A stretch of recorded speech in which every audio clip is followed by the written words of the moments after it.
Welcome to Pallilo Points. I'm Brandon Stranger, sportsman of Houston. That's Charlie Pallilo. You can catch him weekdays 10 a.m. to noon on the Charlie Pallilo Show on ESPN 97.5 and 92.5, or anytime on demand from your favorite podcast provider. And hey, while you're watching us here on this video, subscribe to the channel. Please hit like on the video, click that bell for notifications, and comment below so that we can see what you guys are talking about. Charlie, welcome in. Contrary to that fan sentiment that we spoke about last week, the sky did not fall for Houston. The Astros locked up that division. BetMGM has the Astros with the best overall odds to win the AL and the second best odds to win the World Series behind the Dodgers. That brings us to the White Sox Astros ALDS matchup, and it took until the next to last game of the season for the Astros to clinch that number 2 spot in home field advantage. Chicago was much better at home than on the road. On the Astros side, you've got these young pitchers who got playoff experience during a shortened season in 2020, but they didn't have to battle in a hostile fan environment on the road. How much of a factor is home field advantage going to play into this series, do you think? As the long ago Astro pitcher, the late Joaquin Andujar, summed up life, you can sum it up in one word, he said: you never know. It's kind of like if a team has a week off while the other team is coming fresh off having played a game or finishing a series. Rest or rust. I know this. You'd rather have the home field than not. The fact that Luis Garcia has been way better at Minute Maid Park this season. 1 season's worth of data, not 5 years worth, but an ERA about 2 runs per game better at Minute Maid Park than everywhere else. I would hence give consideration to him being your number 2 starter, though I think Framber Valdez, if it was Game 7, I'd rather have Framber than Garcia, but it's not a head and shoulders type case. I think the Astros not having a true ace that's pretty much across the 4 guys who should be their starting pitchers if the series goes at least 4 games, with Urquidy as the 4th. I think Zach Greinke and Jake Odorizzi have to be removed from any plausible consideration. It's a pretty evenly matched series. I think the Astros definitely have the better overall lineup, but not by a lot. The 2 players with the highest OPSs for the season. Now, they each missed a huge chunk of the season to injury, so would they have maintained? But Yasmani Grandal and Luis Robert, the White Sox catcher and center fielder, both OPSs 30 points higher than Kyle Tucker's. And Kyle Tucker had a phenomenal season and led the Astros in OPS. If they're all healthy, 1, 2, 3 starting pitchers, the White Sox have the 2 guys with the best earned run averages in Lance Lynn and Carlos Rodon, and Lucas Giolito has a track record of some really good games against the Astros. But, you can tilt the prism in different ways and get different views.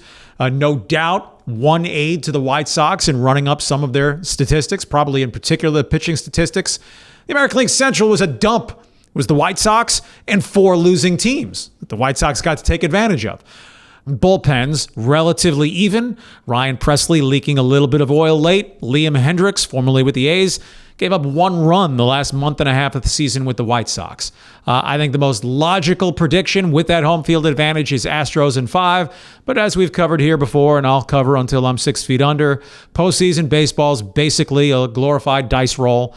Anyone can beat anyone else. There should be nothing considered a massive upset when you're talking a best-of-5 baseball series. Yeah, and as far as home field advantage goes, I don't think I need to remind anyone watching this video what happened in the 2019 World Series. Precisely. So you mentioned the offenses are both stacked. I think what's interesting out of these 2 offenses is the wild card, or maybe the X factor that you're going to see in center field for Houston. So it's between McCormick and Myers. Both of those guys, kind of hit their slumps, kind of came back down to earth a little bit, but they both had hits towards the end of the season.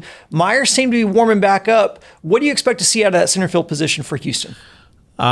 I'm going to guess Myers gets the nod in Game 1 as the little bit better defensive player of the 2. McCormick's not lumbering around the outfield, but I think Myers is generally considered their best defensive center fielder, at least between those 2. And if Myers goes 2 for 4, 2 for 5 in Game 1, then he's probably back out there in Game 2. If he goes 0 for 4, then you probably give McCormick a start. Because they're newbies, right? There is no real database of either guy against Lance Lynn or Lucas Giolito, the 2 right-handed pitchers who will be starters for the White Sox in whichever order at Minute Maid Park. So whatever analytics matchups they do, well, this guy throws more sliders and works the outside corner. This guy works up in his zone. Unless they have a real tell in their mind, This could be an example where Dusty Baker plays a little bit of old-fashioned hunch. I'm going with McCormick today instead of Myers, but I would go Myers game 1, and then you play it game to game. I'm glad you brought up Dusty Baker, because what I think could be an interesting wild card in this matchup is the battle of the wily and veteran, emphasis on veteran, managers Tony La Russa versus Dusty Baker. What will you be looking for out of this matchup of the minds that have seen probably everything in this game? La Russa having turned 77 on Monday, Dusty, the kid of the pair, at 72. Now, through his heyday with the A's and then the Cardinals, La Russa was thought to, if not have peer, at least he sat on the dais with the very best in-game strategists, a master manipulator of the bullpen. Now, some of that bullpen manipulation has been removed with the 3-batter minimum within an inning rule. Dusty Baker, conversely, certainly has never been thought of as a grandmaster chess player in terms of in-game stuff. How it plays out in the end, it's on the players. I think it's unlikely that Dusty's in a position where he does something so mind-numbingly dumb that you say, Dusty Baker cost them a series. No, if he goes to Blake Taylor instead of Christian Javier and Blake Taylor gives it up, it's because Blake Taylor gave it up, not because Christian Javier is so awesome. How could you not go to him? Ultimately, players decide games. It is the microscope in the postseason, and if you do make that one iffy tactical move, pull that one string, push that one button that blows up in your face, and certainly with Dusty's future very much up in the air. But I doubt, other than scapegoating, we'll be talking Dusty Baker lost this series if the Astros are eliminated. I'm pretty darn sure we won't be saying Dusty Baker won this series if the Astros won, so it's kind of an unfair spot for a manager to be in.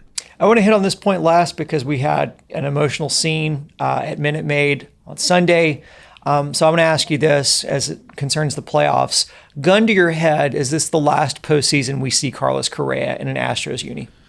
Boy, they sure acted like it was the farewell address on Sunday, and it wasn't the organization, right? They didn't play a tribute video. It was the players who said, hey, you go out on the field all by yourself, and then Dusty pulls them in the ninth inning for one more ovation.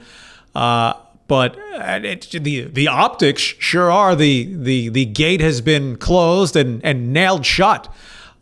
He's 27 years old. I get it if he was retiring that you'd go all the way on this. It struck me a little odd. I mean, it was really nice, and the fan reaction was warm, and Correa said, I'm not a crier, but if I was.